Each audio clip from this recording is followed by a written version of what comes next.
Hey, everybody, just wanted to let you know that I'm currently on the hunt for the next batch of Caught by Happy podcast episode guests. If you have a story that you want to tell, if you're working on something that you're really passionate about, you're following your dream, you're just chasing your happiness, I want to know about it. Email me, caughtbyhappy@gmail.com. We'll get you on the show. We'll give you a microphone. You can tell your story. You can inspire a whole bunch of people. Caughtbyhappy@gmail.com, or you can DM me on any of the social networks that you are watching this video right now. All right, I'm looking forward to it. Let's do it. Hey people, before we get started, I just want to take a moment to let you know I am currently looking for guests to be a part of the next batch of Caught by Happy episodes. I'm starting to book up the next round of amazing, talented, and interesting people so I can help bring their stories to your ears.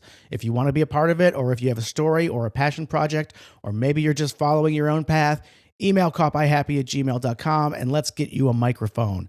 Caughtbyhappy@gmail.com. And for the rest of you listeners out there, if you haven't already, smash that subscribe button, share the podcast with your friends, and please leave a rating or a review so others know what we're all about. All right, let's get this show on the road.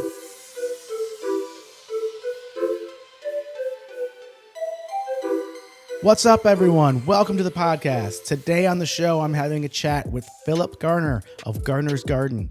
Garner's Garden is a natural personal care company. They make products for skin care, hair care, oral care, all the parts of your body that you need to take care of. And the products are all natural. We're talking essential oils, extracts, natural butters, all that kind of stuff. And Phil is a self-proclaimed toiletry junkie. He's been obsessed with lotions and creams since he was a kid. And I know it sounds like a weird obsession, right? But he was living a vegetarian, or I guess a vegan lifestyle, and he wasn't happy with the chemicals and the synthetics that many of the big brands put into their products. So he decided to do something about it.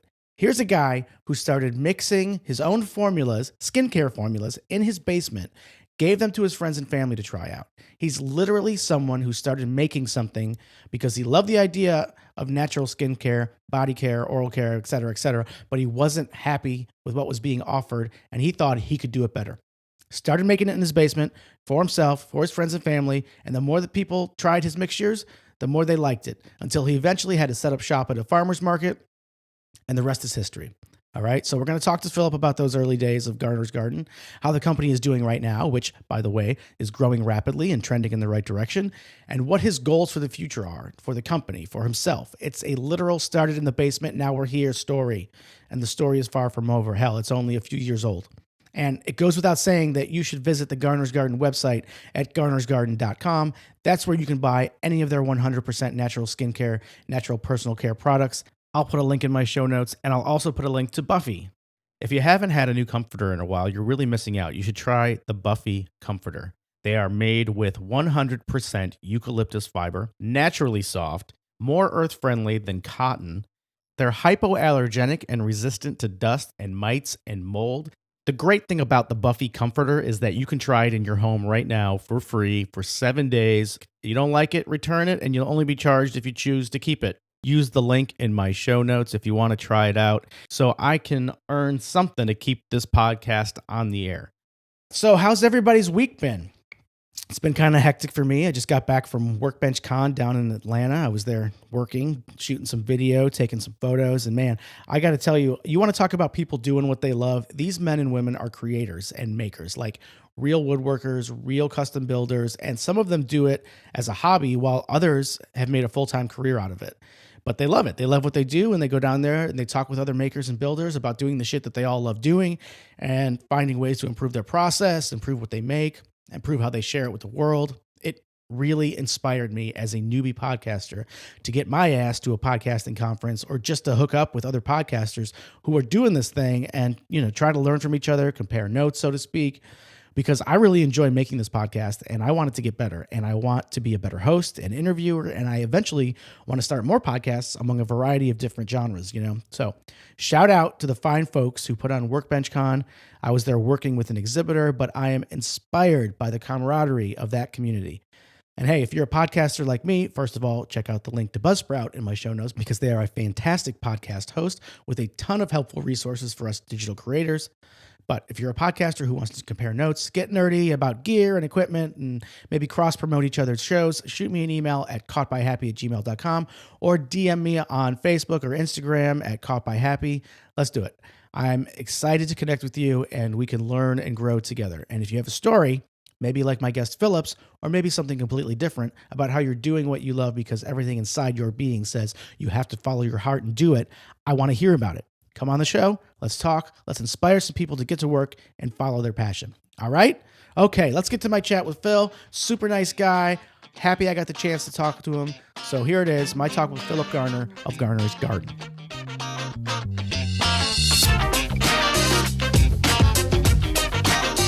Hey, Philip. Hi. Thank you so much for coming on. Yeah, no problem. Thank you for having me. I wanted to hear your story because you're one of the only people that I've ever met that have actually done it. They've started a business from their basement.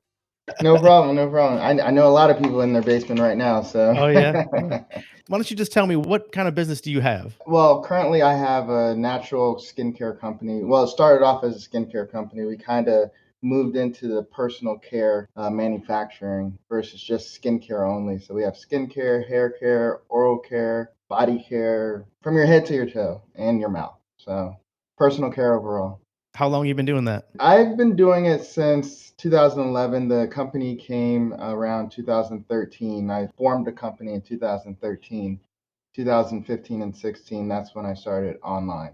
So you started in 2011, and am I right in thinking that you started in your basement? No, yeah.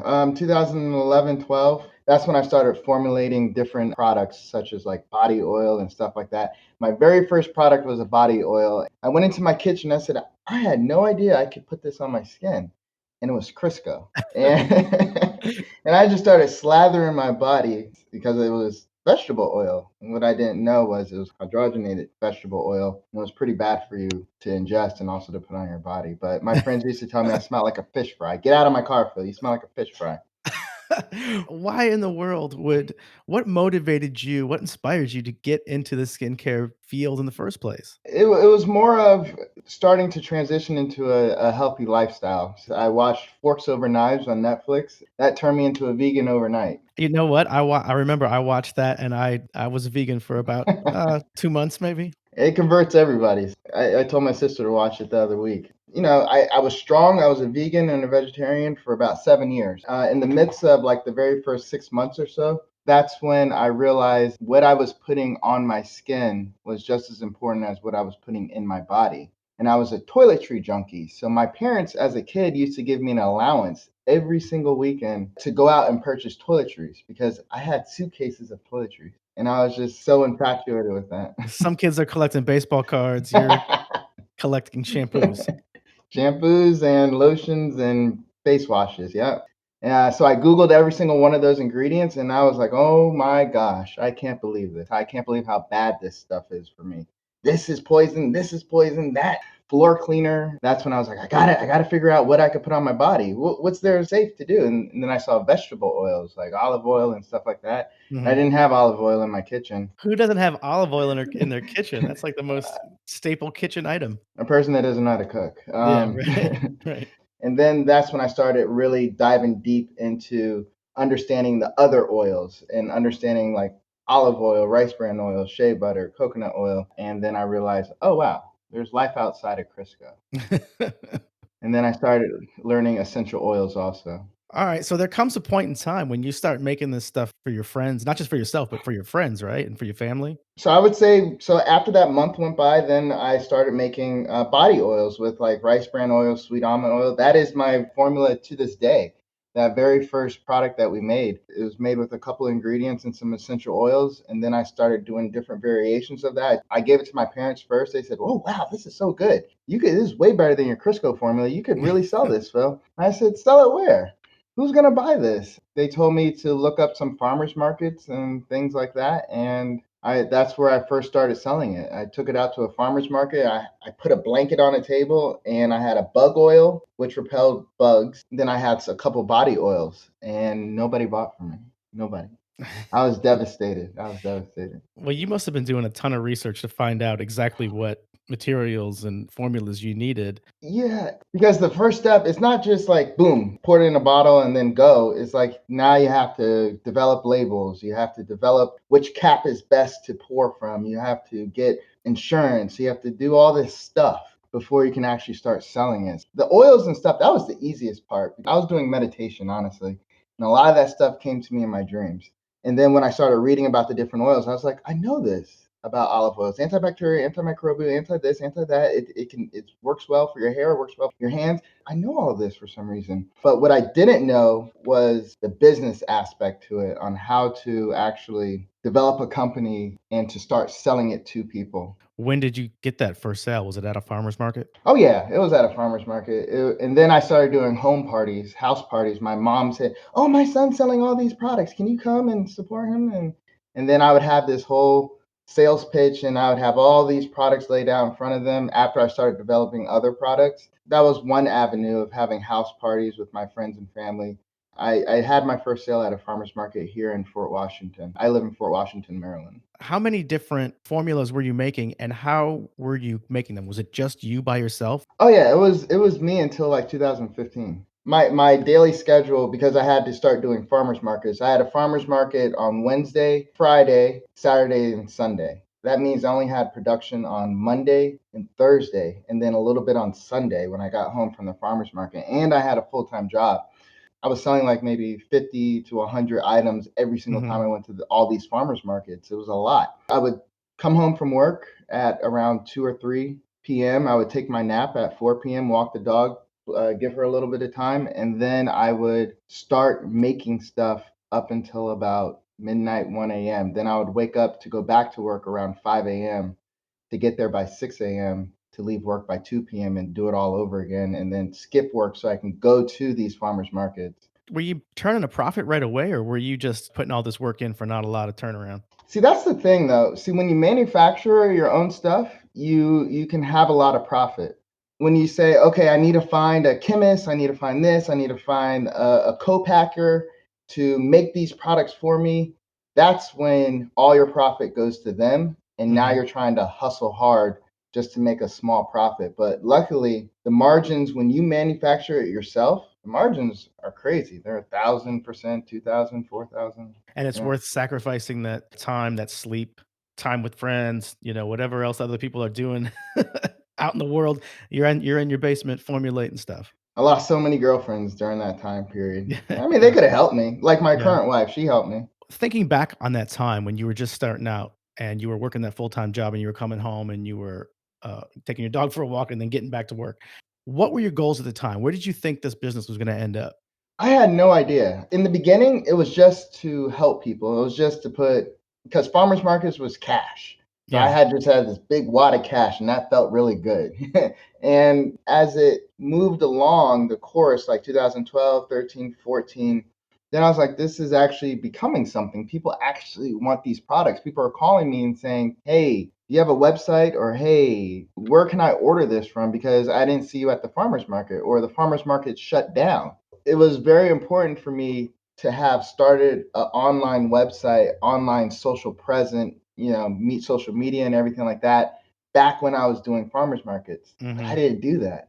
If I had to do it all over again, I would have started social media a long time ago and then worked my way up for the grassroots as soon as I started, before I even sold a product. Yeah, well, I mean, some people probably jump into it thinking I'm going to be big and I need to jump in right Uh, away with a social media presence, right? And they go in and they got all this social media, but they don't have a lot of product to show for it. They don't have a yeah. lot of ways of delivering the product.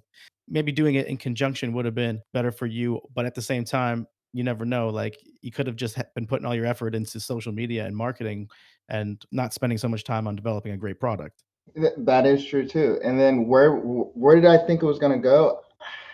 As it got to 2014 and 15, I wanted to go to, like, I want to quit my job and I want to do this full time because I don't want to work for anybody. Entrepreneurs, they never want Hmm. to work for Hmm. anybody. Then I had to figure out, how is that going to, what is that going to take? How many products do I have to sell per day in order to quit my job? At that time, my average customer was spending around $30 to $40. So I was like, if I could get about 10 people to buy from me on my website, I could quit my job. So that's where it led to me quitting my job. Did you develop your website on your own, or did you have to hire somebody to help you out with that? The very first one, I tried to do it on my own. Whew, all the pictures, So you're just doing everything by yourself. because YouTube University teaches you everything. That's right, that's right. Well, that's another thing about entrepreneurs is they jump in with these great ideas, and these ideas have legs, but they also think, "I'm gonna do it all myself," You you know? got to know when to say this looks horrible. Uh-huh. Like you can't be your biggest fan.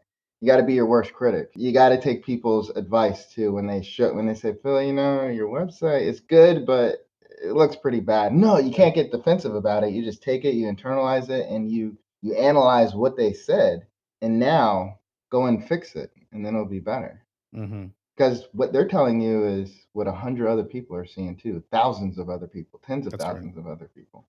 When did you start getting those online sales? So 2015, I created my first website. Then I said, okay, this is pretty bad. Then 2015 and a half, that's when I outsourced the building of the website. And at that time, I had about 300 followers, which were all my friends. Thank you, my Virginia State University people. They were all my friends, and they were all congratulating me. Congratulations, but they already bought enough to last them a lifetime. So I needed new customers. Nobody was coming. And I literally sat on my couch and I shed a tear and I said, I quit.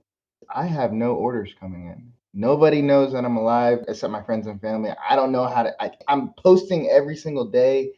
I have all this stuff in the basement. I'm burnt out. I'm done. And then something inside of me said, you got to keep going. Do not stop. You got to hit rock bottom first Mhm. before you can get to the next level because you have to know how that rock bottom feels. You have to give everything you can give, every single dime, and you hit rock bottom. And then slowly but surely, all of that work starts to amass in itself and it creates momentum. And when that momentum hits, that's when you're good to go. Were you in debt, or were you just sitting on a bunch of product, you didn't know what to do with it? No, because I started with $800 and all the money that I made, and I never went back into my own pocket after the $800 to buy the labels, to buy bottles, to buy this, to buy that. I gave myself a budget and said, you know what, Phil, start off with this. Let's see where it takes you. So then I reinvested every single dime because I had a job. So my job was taking care of my life. The business was making it grow on its own Mhm. with the profits that were made. I kept reinvesting it. That's discipline to not dig into your own pocket. You got to have discipline because you got $1,000 that you just made, but are you going to pay your bill? No, you got to use your normal job to pay your bills. Use that $1,000 to get better labels, to get a better website, to get photography, to get something other than a desire, want, or need for your personal life. So that's what you have to do. So what happened? You said you hit rock bottom, you shed a tear, and then you said, "Know what? I'm gonna keep doing this." When did that start to pay off? When did you start seeing results? Slowly but surely, people started coming to the website, and then I got a phone call from there's a website called WeBuyBlack.com. It's a black owned company, and they have all the black creators like artisans and people like me. And he was just starting, the owner's name is Sharif, and he just started his website, and it's almost like an Amazon. He called me and said, hey, Phil, I just started this website. We're getting a lot of momentum. If you pay me XYZ per month, I guarantee you sales. I said, I heard this before. How much is it? And he told me. I said, okay, fine. And then this is probably 2017. So Mhm. 2016, I had moderate sales. Then 2017, that's when I think he called. And then that's when I had an explosion. So I was at the right place at the right time because I had been building the business and I didn't quit over those courses of years. If I had quit, then I would have never gotten that phone call. If I had just started because I was procrastinating on Yeah. starting the business, then I'll have never gotten that phone call. So it's all about you have an idea, start it right now. Start building it right now because you never know what it's going to lead to in 5 years. So I got that phone call, and I swear that's when I started getting $7,000 a month, $10,000 a month, Yeah. $20,000 a month, $25,000 a month. Well, you also recognized an opportunity from not a sure thing, right? Like, you didn't know if you were gonna see return on that investment. No, no, no. It And was almost too good to be true.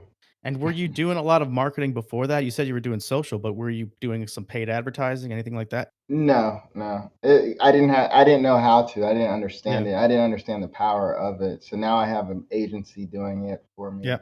But that was the first time you used any third party partner to help you promote your business? Yes. And, I tried to, like on Instagram, you can boost a post or something Mhm. like that. I tried that and I was like, okay, that didn't work. I just was fumbling around doing everything and anything I could do to generate revenue, to generate sales. And I just kept posting. And as I kept posting and as I kept showing my face and showing who I was and showing my personality, doing videos with me holding the Yeah. product, teaching people how to make these products, that's when I started to get followers. Well, I think it's it's a testament to I know there's a lot of people out there right now who are just grinding their ass off, posting on social media, writing blogs, posting pictures, doing all this stuff that they think should be paying off and it's just not hitting right now. And the thing is that sometimes people they just want to take a picture of this product and put it on Instagram or social media, and it's just products or services or something like that, but they Right. never show their face. People don't support products. They don't know if that product works for them. They support you and they support your trustworthiness or your integrity or how they feel about you as the owner. If you don't have a personality or if you're camera shy or anything like that, you're going to have a tough time.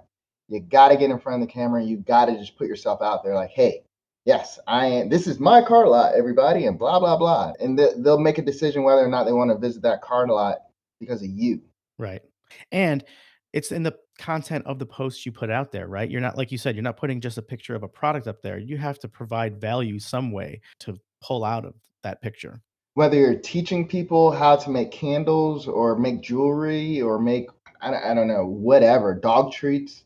You could teach people how to do it. Well, why would they buy from you if you're teaching them how to make a deodorant or how to make dog treats? Why would they buy your dog treats? Because they just want to see the process. Right. That's it. They're not going to make it themselves, else they would have been making them. People love to look behind the curtain and see what's going on and what the process is like. They like to see that and they just want to know, wow, you know what? I'm glad I buy these because I don't have the energy to do all that. God bless you. That's what they're going to say. And if your customers can call the owner by their first name, if the customers can call and the owner picks up the phone and they have great customer service, that's another thing, customer service. If you don't have Mhm. customer service, you don't have a business. Because who's going to buy from somebody who has horrible customer service? So invest early in customer service in different apps like Zendesk or Gorgeous or something like that. If you have a Shopify store or if you are a brick and mortar, have somebody answering your phones, have somebody answering your emails. Yeah, and well, especially for the field that you're in, which is, I guess, natural skincare and personal care. I Mhm. mean, that's such a well, it's a personal thing. This is their body they're talking about, so they feel a connection to that type of Yeah. product. And it's important that they know who's making it and they trust you. So you started making some money. You started seeing the investment in We Buy Black pay off, and you're starting to sell some products. When did you start the transformation from single person business to I need some help? Probably when 2017, I had my first staff, my first contractor, independent contractor, Jordan Johnson. He came in and he's one of my friends that I used to work with. Everybody's like at work, like, why do you look so stressed? I'm like, because I haven't been up all night working and making stuff. And a guy named Ryan at my job, he was like, hey, one of my friends, he's a great guy and he's an ex-Marine, he's cool, he's honest, and he wouldn't mind helping you. I was like, I can't really pay him. It's hard when you're first starting off to pay people Mhm. because you're not even paying yourself. So it's like, well, how am I going to pay you? But when you find people that are genuinely going to help you, then you need to treat them as good as possible and give them as much as you can within reason so that they stick with you long term. And to this day, he's still with me. I think he's been with me since 2016 and a half or 17. I can't remember. That was when I just couldn't keep up with the orders. Mhm. I was just down there mixing and I was like, oh my gosh, now I have to pack all this stuff. So that's when I had somebody come in and help me, just a couple hours a week. And was he helping with the packing and with the mixing too, or I taught him everything. I taught him how to. All right, so now I'm so happy that you're here. You said you wanted to help, so I'm going to teach you this. I'm going to teach you this. I'm going to teach you this. I told him every single recipe, and then I was over his shoulder, walking him through on how to make this stuff, on how to ship, how to package the packages, how to bottle this stuff, from everything, anything and everything within my business. For whatever reason, I just trusted him. Here are all the passwords. Help me because you got to have some sort of trust. You got to trust somebody because that's how you build a business. did you immediately feel a weight off your shoulders? Did it get easier for you? Yeah, because once you bring in one person, that's going to help you focus on the bigger picture. And then when Hmm. you bring in another person that's helping you focus on that bigger picture, you're gonna be able to continue to grow because your focus is not on just trying to get by day by day. Uh-huh. It's about scaling now. I think in the basement we ended up making around a quarter of a million, $250,000 in 2017 or something like that. And then 2018, we finally moved out of the basement when we were making like, that's when I quit my job. I didn't quit my job until like I was making like 300 and something thousand So you in needed to know that revenue. this was a real successful thing before you would give up the job. And even when I quit my job, I wasn't even paying myself still. I was paying myself. I could pay my mortgage, my car note, electricity, and this and that. Hmm. Before I quit my job, I had to pay. I wanted to make sure I was debt free, just to make sure I didn't have any except a car note and Hmm. my mortgage. Because that's what my uncle taught me. Because he's an entrepreneur. He said, when you quit your job, do not quit with debt. Make sure that you pay everything off. That's good advice. Yeah, I think my revenue was around 330 when I quit my job. And when you quit, were you full on good to go? Like you were confident you're gonna make it? Yeah, everybody looked at me like I was crazy. They're like, "You're Really? doing what? Selling deodorant and mouthwash? Where? Online? You sure?" I said, "Yeah," because I was making well over six figures. And they're like, "I'm just curious, how much did you make last month?" And I was like, "Around 35,000." They're like, "What? Yeah, right. Right. It's selling deodorant?" So then they're like, "Okay, sounds like you have a good plan. We wish you well." And then that very first day I woke up, I was like, "All right, I got to get to work." Yeah. That was the most work I've ever done in my life. You just hit the ground running. So you went from in 2016, roughly, what were you bringing in? I don't know what the years were, but 7,000, 35,000, 250, 380, and then a million. Well, are you at the point now where you got people coming up to you saying, "Hey, I wanna be an investor. I wanna get in on this?" Sometimes people say, "Oh man, when you have shares, make sure that you tell us because I want to be a shareholder or this and that." I'm like, I don't even know. Somebody can come and help me do this because I'm so focused on this right now. That's what it's about, building a Yeah, team. And if somebody has that knowledge and they want to come on the team and their payout would be at the end, if you can create value and you sure. can create money to pay yourself, sure. I gotta ask about, because you are in the personal care line, do you have to go through regulations, FDA stuff? So that was the very first thing that I had to understand. Luckily, because of all those poisons and everything else, like in your toothpaste, there are no regulations. Else, there wouldn't be any poison. There wouldn't be any bad products out there. There would only be natural products, not synthetically made products with things that poison you, literally Wait, poison you. I hate to say that, poison, but that's what a lot of this stuff does. so you could slap anything into a bottle and say it's soap? Well, if it looks like soap, yeah, Really? that's what large corporations do. Mhm. However, with natural products, mixing olive oil with sweet almond and some essential oils, you can't patent it because it's 100% natural. I can't stop you from mixing olive oil and sweet almond oil and say, "Ha, I own that." You can't do that. That's Right. why companies create synthetic ingredients so that they can patent that. You can't even patent the formula, like the amount of oils and stuff like that you put into each mixture? Not really. The one thing I can do is like trademark the name like oxy pulling. Like that's a powerful name, oxy pulling. It comes from oil pulling, where you swish around coconut oil in your mouth. I created something where you swish around oxygen in your mouth for like 30 seconds versus oil pulling, you swish around oil in your mouth for about 20 minutes. So this is something revolutionary. This changes everything about oral care. Again, that came in my dreams too. Oxy Wow. pulling. Meditation's powerful. And you trademark that? Yeah, trademark and patent office. They sent me a little plaque and everything like that. And I own oxypulling. I think that's interesting about the meditation piece. I think a lot of people get a lot of their inspiration during that time of meditation. You know how they always say you only use 10% of your brain, right? Mhm. Meditation allows you to unlock the other 90%. So do you meditate often? Yeah, I used to. So here we are in 2020. What are your goals for this year? So my goals are to create as much revenue as possible and to help as many people as possible to get these products out to people because they're affordable products. It's not like I'm selling a face oil for $50, I'm selling a Mhm. face oil for $10. I'm just trying to really help people come to a natural state of being because this is their first step into their journey of a natural lifestyle. Sometimes it is. You Hmm. know, they may go down the same path of trying to become a vegetarian or a vegan or something like that. And then they want to supplement that with a natural product. Sometimes they start off with the natural product. So my point is that I just want to help as many people as possible and create as much revenue as possible, because then more revenue, then that means I can reach more people and help more people. So you're not mixing in the basement anymore. No, we have a warehouse, and well, which is becoming a factory now, because now we private label for other people, for salons. We have a little mom and pop shops. Everybody thinks that the pinnacle is big box retail. Uh-huh. They're like, "Well, what stores are you in?" I'm like, "None." Then they kind of have like this snotty face, like I'm nothing. When I explain to them that online is the way of the future, their ears kind of perk up and they're more willing to listen, because you have to realize that a lot of stores are shutting down, and the biggest and the richest man in the world owns a website that sells things. That's right. That's right.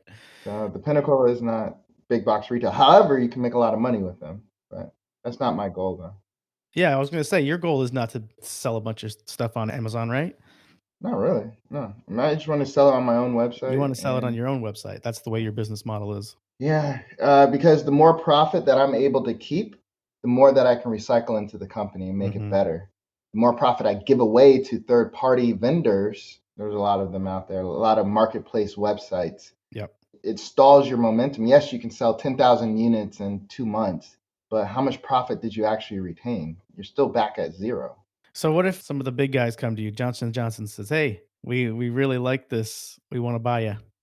We wanna take over this organization." Yeah, well, there's conversations for, at that time in my life, if that ever happens, who knows what's going on in my life? I could have Yeah. 10 kids by then. And then say, you know what, it is time, because none of these kids are interested in it. For right now, I'm just focused on my team and all the people who work for me. I got like 5 people in the warehouse. I got 3 customer service agents, everybody working together in unison: graphic design, marketing, SEO, all these people, all these agencies working for me.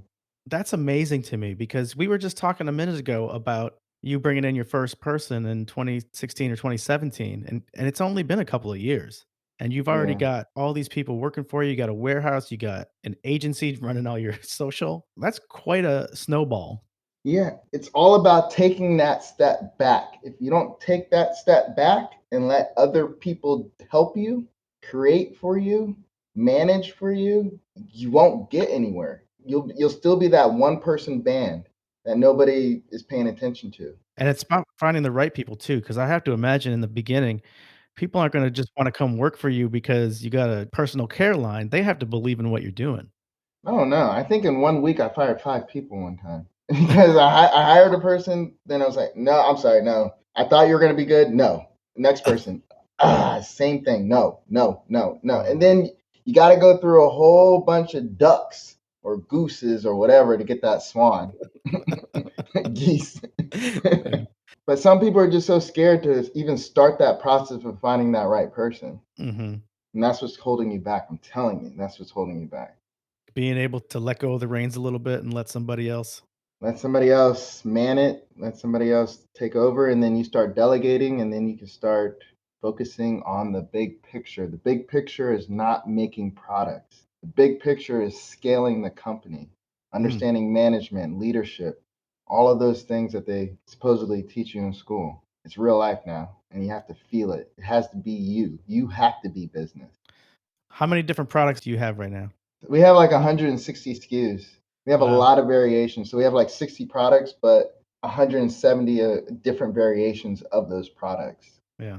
And who are your guinea pigs? Who are you testing this on? New formulations? Is it not just you and your friends and family? Friends and family, because all it is just coconut oil and shea butter. So it's not like, so and we get pH. Like my sister's a scientist, kind of. She went to NC State and she was, a biology major, and then she worked for Northrop Grumman as a biologist, and she was a scientist. So she knows how to conduct experiments. So when I need her to do those types of experiments, we kind of do that, or we send it off to a lab to Mhm. get it tested. Like we're going to get tested SPF, sun Mhm. protection factor. So we really have to send that off to a lab because we can't do it ourselves. We can't say, oh, yeah, we didn't burn. See, guys? However, for acne products, like, oh, yeah, it did clear up my skin. But that's like after 8 months of testing. did it really work on these amount of people, about 10 to 15 people? So that's how we create it and how we test it. No animals. No animals. Well, I mean, you could test it on it's just shea butter, but I could put it on my dog. But if we were making dog products, but we're not. We have one dog product. Tell me something what's your biggest frustration? My biggest frustration is myself, my procrastination. That's my biggest, is procrastination on me. Because everybody else is working hard. Everybody else is working their butts off. And if I slow down, I'm slowing down the train. And I have to keep that momentum going. That takes a lot of energy. And sometimes I'm just tired. That's my biggest frustration. Another frustration working in the natural care industry is that things go out of stock. And I'm talking about I can't find aloe. Everywhere is out of aloe because they have a shortage of friggin' aloe plants somewhere that they're not, and they have to wait till next season to make it. Right. Whereas synthetic ingredients, a lab is just creating it and chugging it out and spitting it out and putting it in a bottle and giving it to you. So that's one frustration of a natural personal care manufacturer. Or sometimes you get different variations of one product, like one ingredient, like hemp seed. Everybody asks me, why does this one look different from this one? It's because that one came from India and that one came from Canada. That's why. And I can't control the color of things. Sometimes things are darker, sometimes things are more fragrant. So you lose customers sometimes because there's no consistency. But nothing in nature is consistent. Everything is different, and you can't show me that one identical thing in nature. You cannot. It's impossible. It's just a matter of communicating that to the consumer, that they have to be okay with expecting that. And that goes back to customer service. Yep. Yeah, yeah. All right, so tell me something that you love about what you're doing. I love to hear feedback from my customers of all the people that we've helped, all the people that we've helped stop cavities and their kids no longer have plaques sticking to their teeth, or their teenagers no longer have acne. I love hearing success stories because it validates what I'm doing, and it validates that I'm not just a scam artist or something like that. But just overall, it brings joy to me because I'm helping people. And then I think we already touched on this before, but the goals. What are your short-term, long-term goals? Actually, my short-term goal is to figure out whether or not I'm going to build a warehouse. That's my short-term goal. Am I going to move out and build? My short-term goals are also expanding the product line even further for what my customers are asking for, and just keeping the momentum up and keeping people happy. Long-term goals. Here's the thing. I honestly don't have long-term goals because every single day is different. I can't tell you what's going to happen next week. Next week could be my biggest week that I've ever had in my life. It could eclipse what I've done in one entire year, and then my entire model just changes of what I'm doing. So I honestly take this 1 week at a time or 1 day at a time. I know what I want at the end. I'm gonna keep that a secret to myself. Okay. All I right. know what I want at the end, but I don't know what's gonna happen in here. It's just living in the present, and it's just so exciting. How often do you focus on what that thing is that you want at the end? Do you have that on top of mind all the time? No, I put it out there, and the universe is taking care of it. I just have to stop procrastinating, and I have to continue to march forward. Yeah. Pick up when I feel days that I'm feeling like grouchy and lazy. I need to pick myself up and I need to go because the universe has already set that. They already accepted my want and desire for this company. I just have to work towards that. How do you motivate yourself then? When you're feeling lazy, when you're feeling grumpy, you don't wanna do anything, how do you tell yourself to get up and do it? I curse myself out, and then I literally say, "Get up! Like, Yeah. what are you doing? Nobody's gonna feel sorry for you. Nobody cares that you're sick today. Nobody cares that you just went to kung fu and got beat up. Nobody cares, Phil. Get up and get going because nobody cares. Get Yeah. up. Nobody cares about you, Phil. I mean, they do care about me, but No nobody one's gonna do it for you. Nobody's gonna do it for you. Nobody's gonna feel sorry for you. Everybody wants somebody to feel sorry for them. Oh, I'm so tired. I'm so this. I'm so that. So you're gonna waste an entire day feeling sorry for yourself, or you're gonna get up, do a little bit of work, do what you can do, and then that turns into something different. Once you start to get to go, you just have to turn that on. Sometimes you just have to beat yourself up to get up. Yeah. All right, so tell me a little bit about stuff outside of the business. What do you like to do for fun? What are your hobbies? So in college, I was a tennis player. So I would like to get back into tennis, but I cycle. I do kung fu Monday, Wednesday, and Friday. That's something new. You like it? Yeah, because it creates discipline. Again, it makes me get up when I don't feel like going. I have to go because I already paid for it. So I'm not going to waste my money. I pay for it in a monthly allotment. So that helps me get motivated. That helps me stay motivated. We're starting to do a little bit of travel. My wife, she started a law firm, so she's working her butt off every single day. It's hard for us to travel as much as we want to. We just got married in October. Now it's time to start looking towards children. How old are you? I'm old. I'm like 37. No, I'm 36. I'll be 37 in April. You're not too old. I had my last kid at 39, and he will be my last kid. So, All right, that gives me hope. all right, good. Well, it's great talking to you. Thank you for having me. Let me hear your website. GarnersGarden.com. So GarNERS, and then garden like a vegetable garden. And the same handle for your social.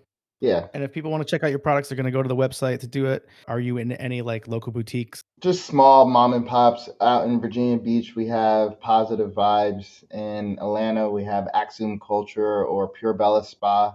We make products for her. Over in Long Beach, California, we have Shades of Africa. Renee Corals, she owns that store. All right, man. I really appreciate you taking the time. It's interesting to me because you are, like I said, only a few years after you really started hitting that success and you're growing. Like I can just from your story, I can tell how much you're growing. So I would love to keep in touch with you and see how far you've grown in the next couple of years. Yeah, that'd be kind of interesting. I wish I had a crystal ball and Yeah. to look forward. I mean, a lot of times you hear podcasts, people will talk about how they built their business in the past tense. And I feel like you're still very much in the beginning stages of building it. So it's a cool time to talk to you. I tell Jordan every day, it's like, we are a baby company. Like, compared to these other companies, we are baby, like baby, baby, baby. Yes, we made Yeah. it to $1 million in revenue, but we are a baby company. Holy moly, we have so far to go. Yeah. So it's pretty exciting what the future will hold. All right, man. I'm wishing you nothing but luck.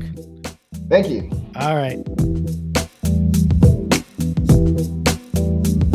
All right. I hope you enjoyed that talk with Philip.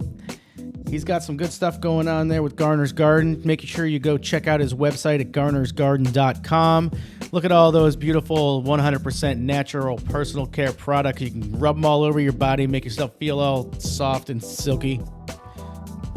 Remember, I'm looking for guests for the next batch of Caught by Happy episodes.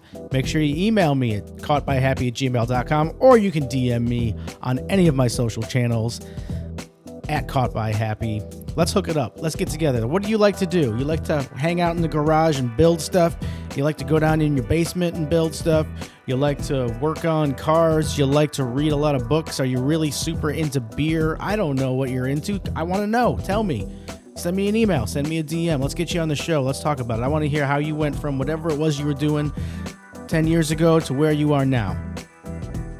Hey, everybody. One quick little sneak peek of something. I want to tell you the Caught by Happy podcast is now a member of the Ring Media Network. And what does that mean?